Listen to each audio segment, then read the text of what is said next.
Do you often doubt your abilities as a woman entrepreneur? Are you grappling with the persistent feeling that you don't quite belong or deserve your success? Are you looking for ways to build your confidence and overcome imposter syndrome? Hi, this is Mommy and your Mommy Negosyo. And if any of these questions resonated with you, then you're in the right place because in this video, we're going to address how to build confidence and combat imposter syndrome as a woman entrepreneur. Here are 5 tips to help you with that. Number 1, acknowledge your achievements. Number 2, understand the reality of imposter syndrome. Number 3, build a supportive network. Number 4, reframe negative thoughts. And number 5, seek professional development. Now, let's dive deeper into each tip and explore how it will help you embrace your achievements and realize your true potential. Now, here's tip number 1, acknowledge your achievements. The first thing you need to do is to acknowledge your achievements. Why do you need to do this? Well, recognizing your accomplishments helps you deal with your feelings of inadequacy. Listen, we don't like to go through each day feeling unworthy, right? So here's what you can do. Make a list of your successes, no matter how small, and make it a habit to remind yourself of them. This practice can boost your confidence and motivation, helping you stay focused on your goals. Now, take a look at how Carmina was able to overcome imposter syndrome using this tip. Carmina is a coaching client who has her own keto desserts business. As she got deeper into her small business, she started to doubt herself. Even though she did well, she felt like she didn't belong in the business. And every time she achieved something, Carmina wondered if she was even good enough. So she worried that people might think she wasn't really meant to be there because she is not really trained to be a business owner. So to fight these feelings, Carmina started writing down all the good things that she did in a special notebook. And whenever she felt unsure of herself, she'd read through her list. And seeing all her successes written down, it helped her feel better about herself. And with more confidence now, Carmina tackled her business with more energy. So her notebook would remind her that she is doing great.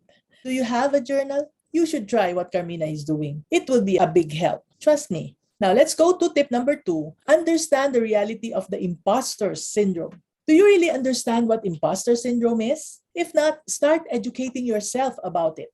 This means learning more about how it works and how many people feel this way as well. Understanding that can make you feel less alone and more confident.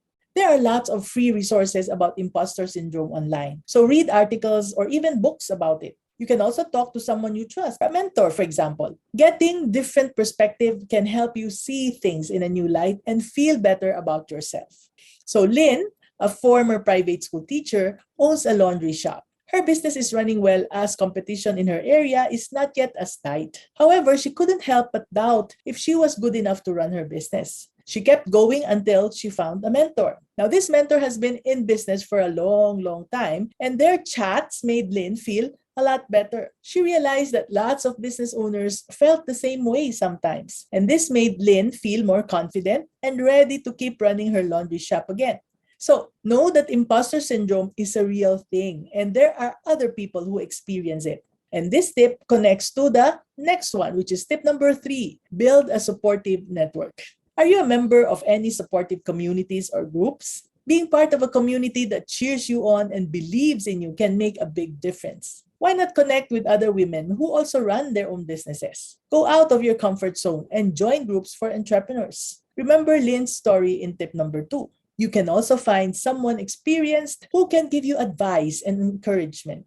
Now, here's another example. Donna, a coaching client, was feeling a bit stuck. Donna started her business when she was single. It offers a stylish selection of clothes for plus-size women like us. On many days, she would be wrestling with some serious self-doubt about running a successful business. And when this started to affect her well-being even more, she decided to book a coaching session to talk things through. Donna, have you ever thought about connecting with other women entrepreneurs? I asked her. And she said, well, the idea crossed my mind, Mommy N, but I never really did anything about it. So I told her, then maybe it's time, Donna, that you reconsider it. Being part of a supportive group can really help boost your confidence. And you know what? Donna decided to give it a shot. And she joined this amazing women's entrepreneurs group. It turned out that it really was exactly what she needed. And now that she's surrounded by a group of inspiring ladies who are all go-getters, Donna knew that she found her tribe. They shared stories, swapped advice, and lifted each other up. And with a little extra support from our coaching sessions, Donna started to see her doubts fade away. She began to trust in herself and her business more than ever before. So, if you haven't tried it yet, go look for your tribe. Okay? Now, let's talk about tip number 4. Reframe negative thoughts. Sometimes, all it takes is to practice looking at things in a more positive light. Think of it this way. Changing how you see your thoughts can help make imposter syndrome feel less powerful. So the next time you start to doubt yourself, try to think about all the things you're good at and the times you've succeeded instead. In short, it's all about reframing your thoughts. Let's take a look at how Heidi handled her imposter syndrome. Heidi owns a small business that sells organic candles. She would often find herself stuck in a cycle of self-doubt. And despite having a business that she dreamed of, she couldn't shake the feeling that she wasn't good enough. And there came a time when Heidi really wanted to break free from this negative mindset. And so she decided to do something different. Now, through our coaching sessions, she started practicing positive self-talk. It's a simple yet powerful technique. Whenever a doubt starts to creep into her mind, Heidi would counter it with a reminder of her skills or past accomplishments. It wasn't easy at first, as bouts of self-doubt would creep in, but Heidi kept going, and this gradually reshaped her inner dialogue. So with each positive affirmation, Heidi's mindset shift helped her feel more excited and determined about her business journey. Finally, we have tip number 5, which is to seek professional development. And rather than fight imposter syndrome, how about improving yourself?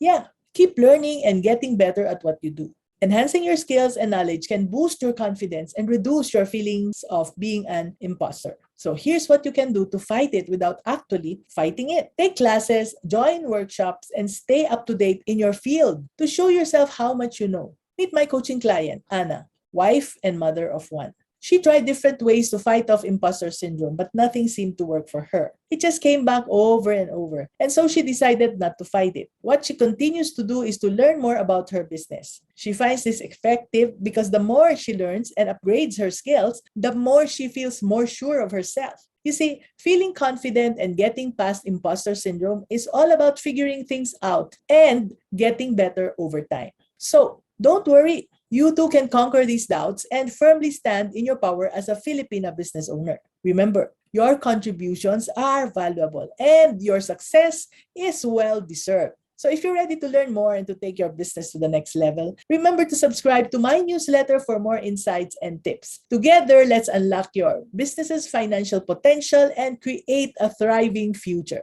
Thank you for joining me today. Until next time, stay inspired, stay empowered, and keep reaching for your dreams. This is Mommy N, your Mommy Negosyo, saying, be business-minded, Pinoy!